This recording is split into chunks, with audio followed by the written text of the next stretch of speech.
I don't generally promote ultimatums in a relationship. And the reason that I don't is not so much the taking a stance and not taking any more a behavior that you find despicable or whatever with your partner. But because by the time you give an ultimatum, some of the communication to me has already broken down. If you haven't been able to negotiate something before you need to do an ultimatum, then whoever you're giving one to is basically sabotaging the behavior that you want to negotiate, that you've maybe tried or attempted to negotiate with them for a long time. So they're abusing some behavior, some privilege as your partner by not already working toward the solution. So you just get so frustrated you have to give an ultimatum, and that's just not ever a good situation to put your relationship in. But there are times when you do need to give one. And I think it's important that we understand an ultimatum is basically you drawing a line in the sand, you saying, I can't take this anymore. It's also a consequence declaration, if you will, because when you give an ultimatum, what you also usually add is, I can't do this anymore. If you can't change this, if we can't change this, then I have to end this relationship because it's not working and it's not healthy.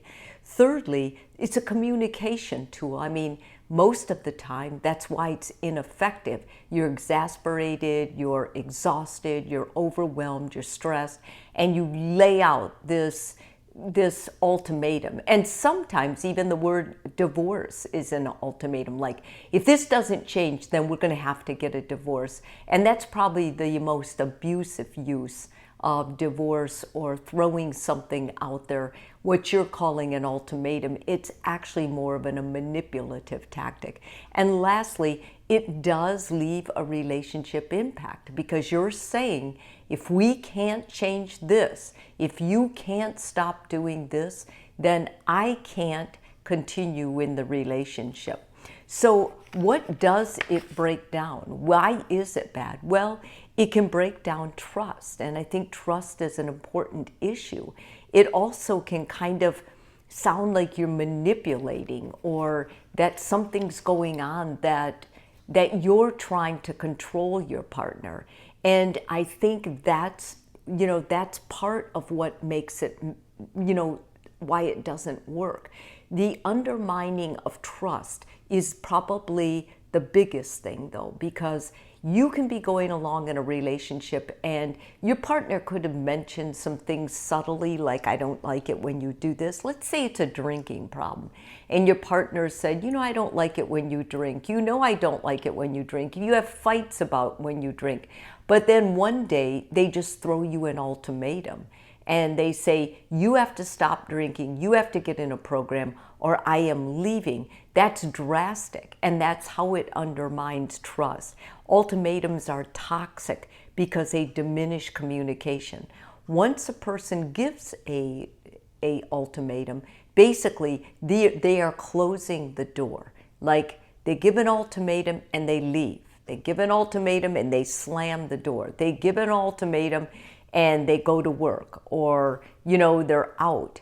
And that's what makes it another opportunity for toxicity to enter the relationship. They can create a power imbalance. I think when one person says an ultimatum, then the other one has to respond, right? They have to change their behavior. They have to sit down and talk. They have to decide what tactic they're going to take to salvage a relationship if they want to. Or if they're impulsive as well and they're also rash, they're hurt, they may make an immediate relationship and beat you to the door and say, well, fine, I'm gone too then. And this is why many people who are struggling in their relationship have had the ultimatum forced on them or sent to them, and they're still trying to heal from the pain.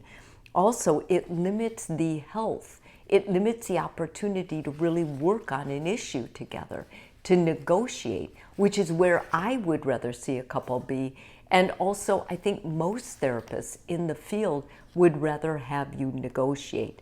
And I think there's a real risk that what you do when you say an ultimatum, even if it's necessary, even if it is for a terrible addiction or something like that, it's important you talk to a therapist first and kind of find out the best way to get the results of an ultimatum. The person changes without that drastic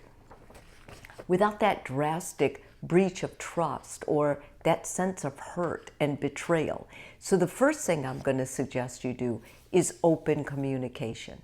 Sit down, and instead of hurling a ultimatum, it's better to say, you know what, can we plan a talk? Can we plan a talk tonight?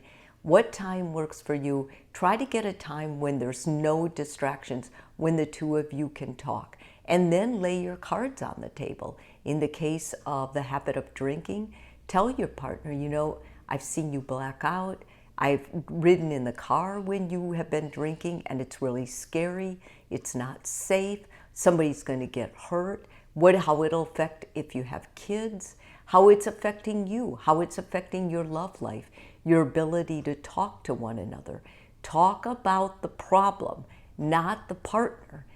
Talk about how the bad habit or the thing you want to say an ultimatum about is hurting you and those you love and those your partner loves. Listen to them.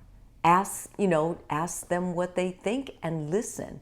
They may say, I'm feeling too stressed. I feel like if I don't have a drink, I can't calm down. I can't enjoy you. I can't enjoy the relationship. I can't do anything. I feel like when I'm drinking, I have less anxiety. Maybe they have an anxiety problem.